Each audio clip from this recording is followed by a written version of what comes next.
Vivimos en un mundo complejo, lleno de violencia y en apariencia sin esperanza. Aunque la complejidad y la violencia persistan, la esperanza existe. La Biblia nos enseña a alzar la voz por aquellos que no pueden hacerlo. Entonces, ¿por qué no levantar la voz del Señor por quienes sabemos que están sufriendo? Conversemos.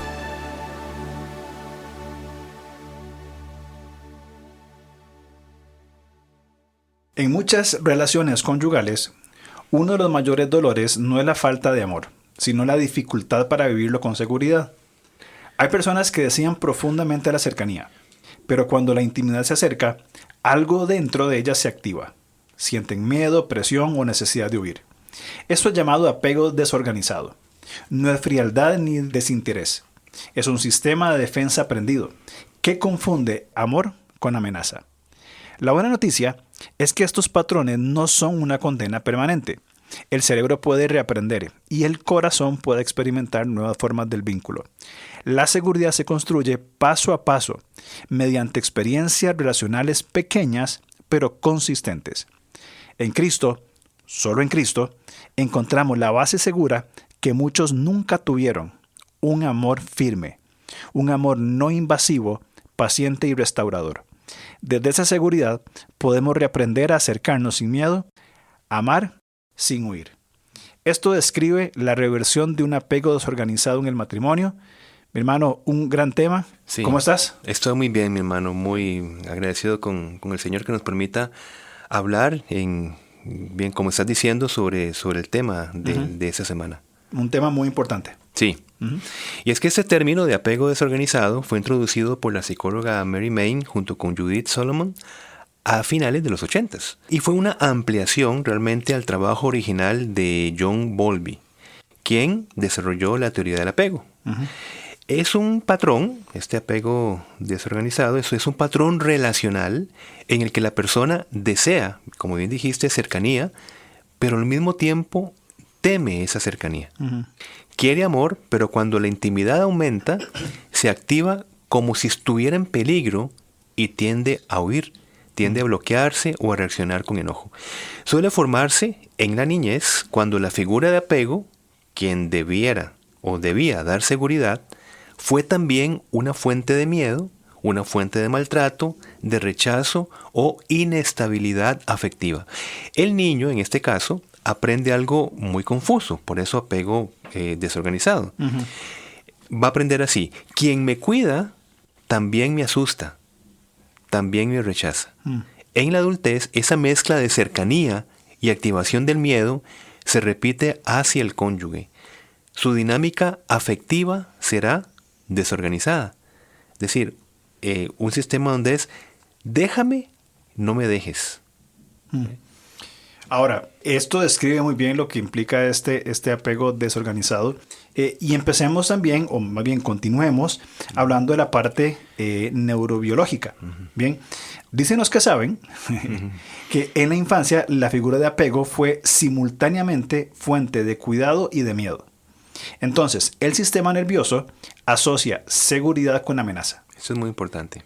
Creo que es muy importante, sí, porque de una misma figura ve dos cosas totalmente distintas. Sí. Seguridad y amenaza. Cuando algo, entre comillas, bueno, genera bienestar y cercanía, se activa implícitamente la expectativa de pérdida, de humillación o de dolor. Entonces, la persona se retira para recuperar sensación de control. Y el control, por eso es tan desorganizado, tan extraño, porque hay seguridad en el vínculo, en la intimidad. Por eso es una condición. Esa seguridad del sistema nervioso de la persona implantado va a significar falta de control, amenaza. Como decir, necesito retirarme porque la intimidad, paradójicamente, no me produce bienestar. Y cuando estoy retirado, va a decir, necesito la intimidad. No organizarme en cómo realmente tengo que relacionarme con la otra persona. Actúo de una manera y actúo de otra manera, de una manera desorganizada. Por eso apego desorganizado. Entonces, aclaramos que no toda conducta de abandono, ¿verdad?, se explica desde el apego desorganizado. O sea, lo que haría pensar específicamente en apego desorganizado no es solo perder interés, ¿verdad?, sino que el abandono aparezca cuando aumenta la cercanía, la dependencia o la estabilidad emocional. Es decir, quien sufre apego desorganizado dirá, cuando mejor estamos es precisamente cuando aparece una incomodidad inexplicable que me impulsa a tomar distancia, crear conflicto inclusive, o retirarme para reducir la sensación interna de amenaza. Por eso otra vez es desorganizado. ¿Qué amenaza hay en una intimidad relacional? Pero para una persona que vivió esa figura modelada desde su niñez, esto está implantado. Intimidad igual amenaza. Entonces, termino el punto. Cuando hay una intimidad, inclusive yo mismo creo el conflicto para poder tener esa sensación de amenaza. Y por eso es que la solución fallida es alejarme de la relación. Qué frustrante debe ser esta dinámica, ¿verdad? Porque a ver, hablamos de cercanía, distancia. En ambas siente la necesidad de estar en la otra. Es decir, qué confusión. Bueno, por eso el término desorganizado, ¿verdad? Pero qué confusión y qué frustración. El hecho de estar cerca pero sentirme amenazado y tengo que huir. El hecho de estar lejos y sentir la necesidad de estar cerca. Sí. Creo que genera mucha frustración. Sí, inclusive también para la pareja. Mucha confusión, no entiendo lo que está pasando. Es decir, cuando estamos mejor, de repente estamos mal. No sé por qué se crea un conflicto cuando estamos bien. Claro. Todo esto. Entonces, creemos que cuanto más tiempo y esfuerzo se invierte en entender, más probable resultará el cambio. Claro está que nuestro mayor y principal entendimiento es reconocernos incapaces de sanar nuestras heridas por nosotros mismos. Desde, probablemente todos tengamos nuestras buenas intenciones, entender que solamente en Cristo somos y a la vez empezamos a ser nuevas criaturas. 2 Corintios 5:17. Estamos en posición y empezamos a ser por el desarrollo de nuestra identidad que vamos aprendiendo cómo ser estas nuevas criaturas. Así es. Simplemente, Juan 15:5, separado de Cristo, nada podemos hacer. Entonces, es importante poner primero esta base, tanto de nuestra nueva identidad, o esta identidad dada en Cristo y que la vamos descubriendo, y también desde nuestra dependencia de Él para poder hacer todas las cosas. Claro. Ese es el paso fundamental número 1, ¿verdad? Saber que nosotros no podemos desde nuestras fuerzas, desde nuestras buenas intenciones, como bien estás diciendo. Al mismo tiempo, es importante entender nuestra historia porque es muy importante. Es decir, yo puedo entrar a la experiencia viva de Cristo en la conversión.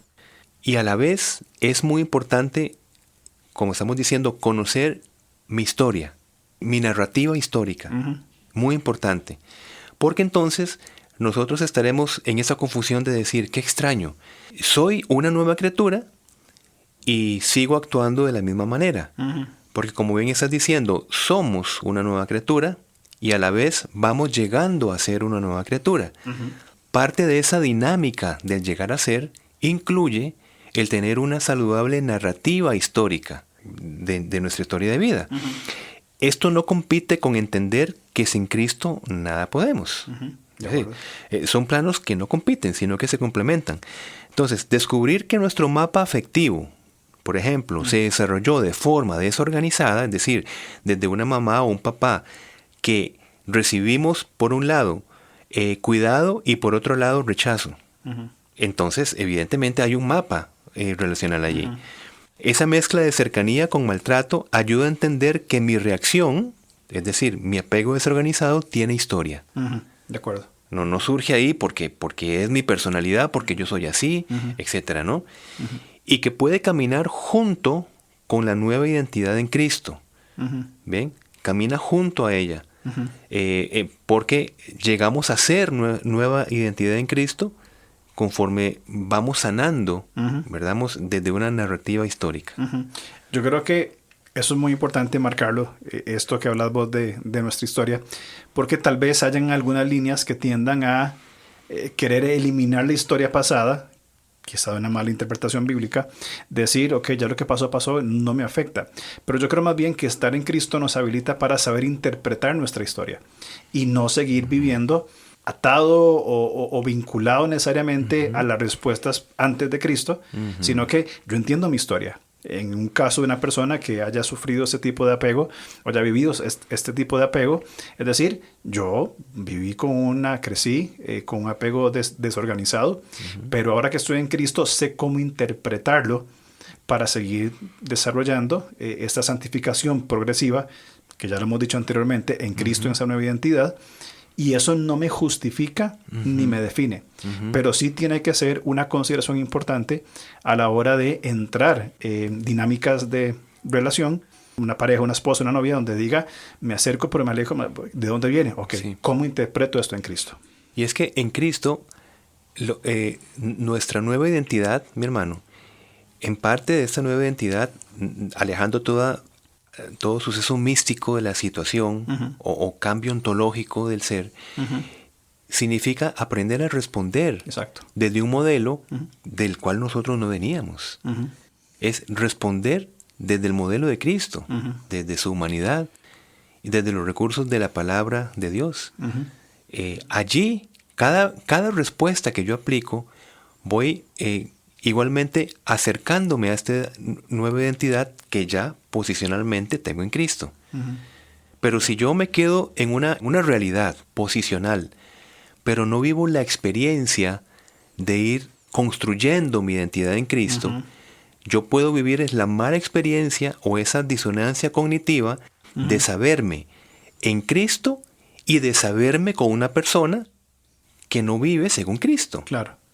Y que sigue respondiendo según los patrones implantados desde la niñez. Entonces, creo que esto es importante, entenderlo bien. Claro. Incluso, dice Pedro, su divino poder nos ha concedido, un indicativo como nos enseñaste la semana pasada, todo cuanto concierne a la vida y la piedad. Claro. En Cristo tenemos lo necesario para seguir respondiendo a los asuntos de la vida y también desarrollar esa piedad que procuramos. Parte de entender, responder a la vida, Cristo me ha dado mi identidad para decir, ok, yo puedo responder a un apego desorganizado desde la identidad que tengo en Cristo. No para justificar o para definir, sino para tener presente y saber cómo responder de acuerdo a la voluntad de Dios. Claro. Por eso es que en el 5 ya empieza el por tanto. Por tanto, ya el imperativo. Exacto, exactamente. Pero antes hay un indicativo de los primeros versículos. Exacto. Ya hemos recibido todo para vivir conforme a lo que Dios manda. Claro. Ahora sí, mando esto. Inclusive, nada más eso ya para continuar. Sí. Esto ha sido concedido porque tenemos conocimiento de Cristo. Es decir, hemos recibido lo necesario para la vida y la piedad porque entramos en una relación con la persona de Cristo. Correcto. Es muy importante porque el texto no habla de conocimiento intelectual. O necesariamente intelectual. Claro, sino de conocimiento de aquel. Ajá. O sea, se refiere a una persona. Claro.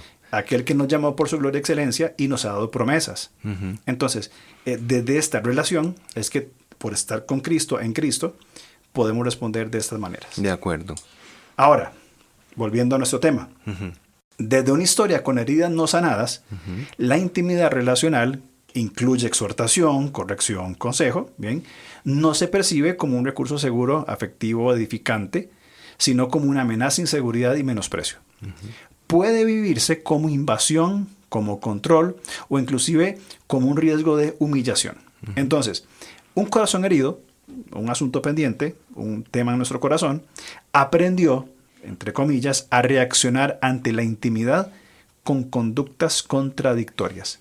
Buscar afecto y luego alejarse. Entonces, es parte de aprender nuestra historia, nuestra narrativa, como vos decías.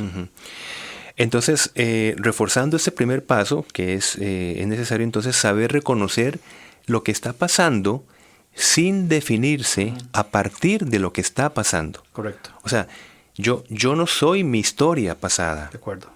Eso es muy importante. Sí. No es aquel, así soy yo. Exacto. Porque es muy desesperanzador. A esto le hemos llamado una identidad asumida. Asumimos que somos, pero nuestra identidad es dada en Cristo. Exacto.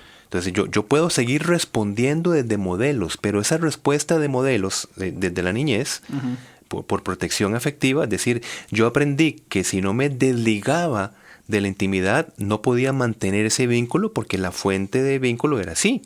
Era fuente de cuidado y de distanciamiento.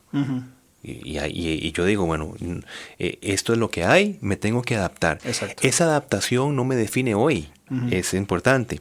Muchas veces la persona dice, yo soy así, no sirvo para hablar, va a decir la persona. Bien, cuando en realidad su reacción, el no hablar, el no comunicar, el no expresar, es una defensa por haber crecido en un ambiente donde hablar, mostrar necesidades, mostrar limitaciones, terminaba en gritos, en humillaciones, desprecios o golpes. Entonces hoy, cuando por ejemplo la esposa le dice, necesito que conversemos, su sistema nervioso reacciona como si estuviera otra vez en peligro. Empezar a nombrar esto cambia mucho. Entonces, no es falta de amor lo que siento hacia mi esposa, sino es un miedo aprendido. Mira, yo quisiera tener la posibilidad, y ojalá quienes nos escuchan lo hagan, retroceder el programa y escuchar eso otra vez que vos dijiste, porque yo creo que nos explica muy bien por qué reaccionamos como reaccionamos. Vos y yo tenemos a nuestras esposas y probablemente en algún momento nuestra esposa o mi esposa me ha dicho, mira, Alonso, tal cosa. Y probablemente yo he respondido desde alguna forma, no... Como una sensación de amenaza, sí, de control. Puede ser, sí, como o de invasión, invalidación. Como que vuelvo otra vez como que me encojo, ¿verdad? Y creo que es muy importante lo que vos decías sobre identificar esto. Para entenderlo, porque otra vez, y soy enfático, no nos define, como vos dijiste muy bien, pero sí para entenderme, ¿por qué reacciono así? Exacto. Bueno, hay un asunto que tengo que tratar y que puedo ya responder diferente desde Cristo. Sí. Ahora, para entender, se requiere una mínima comprensión para identificar esa sensación, llamémosle de miedo a la intimidad. ¿Ok? Ahora, digo algo, la luz no sana en sí mismo, solo expone. Entonces, identificarlo no es igual a sanidad. Eso es muy importante porque a veces caemos en eso. Yo sé que tengo que... Sí, pero ¿cómo? ¿Verdad? Exactamente. ¿Qué hacer? Sí. Luego se requieren experiencias emocionales correctivas para que el sistema nervioso viva algo diferente de lo que espera.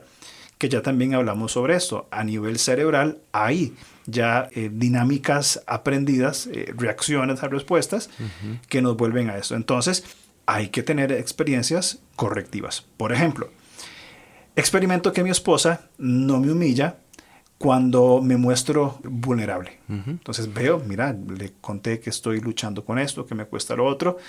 Mi cerebro va a reaccionar diciendo, huya, escápese porque viene la humillación. Exacto. Pero me voy a forzar, por usar una palabra, a permanecer y entender de que su respuesta no es una humillación. Exactamente. Entonces comienzo a analizar objetivamente la situación en contra quizá de la reacción cerebral o nerviosa y voy entendiendo, mira, no fue una humillación, fue comprensión, fue compasiva, etc.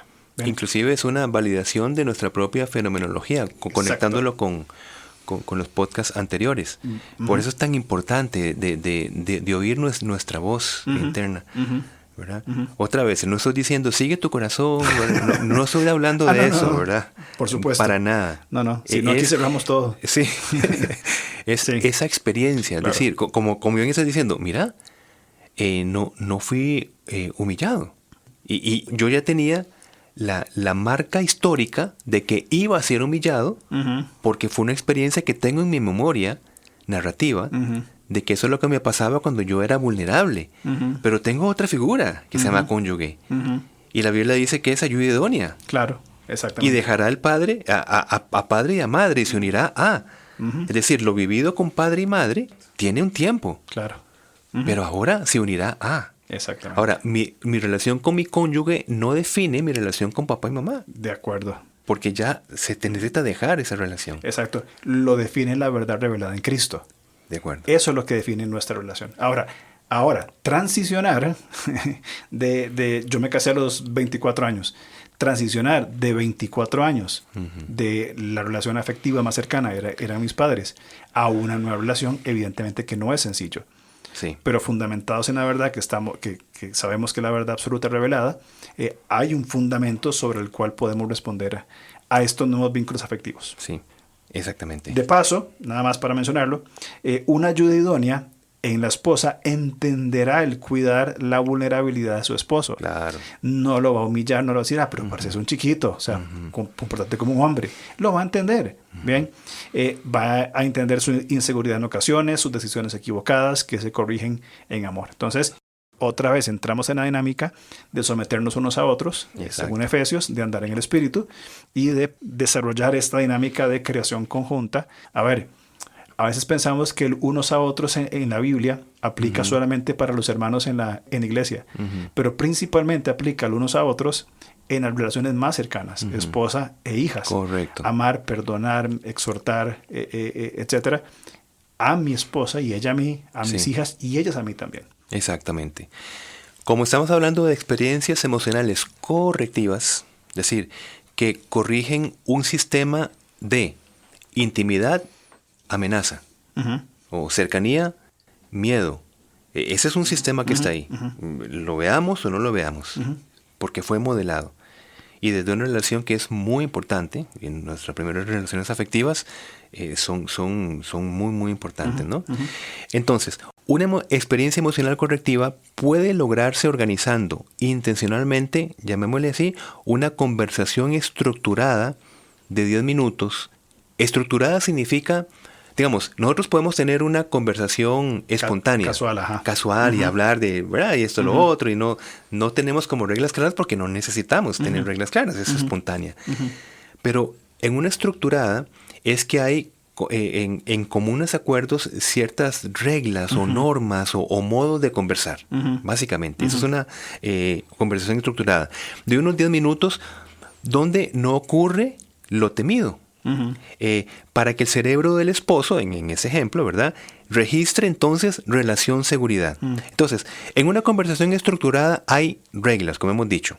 Ejemplo, uno habla por 5 minutos y la otra persona escucha, sin interrumpir, sin confrontar, no. Okay. El oyente resume luego.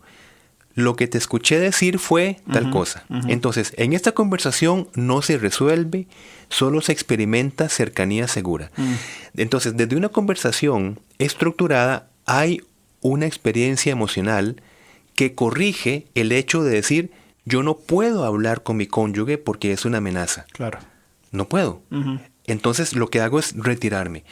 Antes de hablar, ya yo tengo la expectativa de que en cualquier momento yo me voy a retirar. Exacto. O me voy a ver atacado, invadido, etc. Entonces, si eso se experimenta, es importante que yo tenga mi fenomenología expresada hacia mi cónyuge, hacia mi esposa. Mira, yo me siento invadido cada vez que nosotros conversamos. Yo necesito una experiencia emocional correctiva. Necesito que nos pongamos de acuerdo en una conversación estructurada para que yo empiece a enseñarle a mi sistema nervioso que es posible tener una conversación sin que yo termine teniendo esa sensación de invasión. Por eso es una experiencia emocional correctiva. Pero ¿cuándo pasa eso? Eso que vos decís que es maravilloso, ¿cómo nos cuesta, verdad? Y lo hablo por lo menos desde una perspectiva de hombre. La sana vulnerabilidad pareciera una debilidad dentro de la masculinidad actual. De acuerdo. O sea, mostrarme así a mi esposa, mira, gordita, yo necesito, mi amor, que me escuches sin juzgarme porque 1, 2 y 3 parece, ante la supuesta masculinidad moderna como una debilidad, como una cobardía.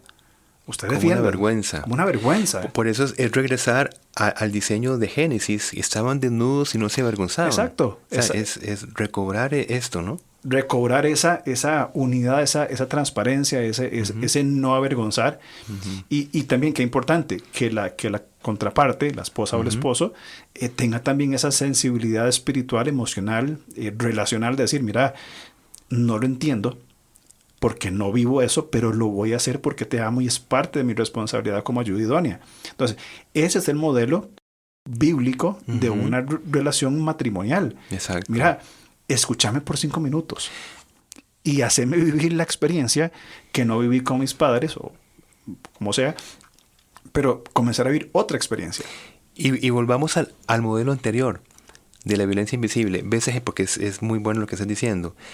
En ese ejemplo, mira, va con mi esposa. Siento que cuando conversamos me siento invadido, por ejemplo. Uh-huh. Ahora, ¿qué tal si la esposa empieza a tener una violencia invisible? Uh-huh. Por ejemplo, ay, yo no te invado. Uh-huh.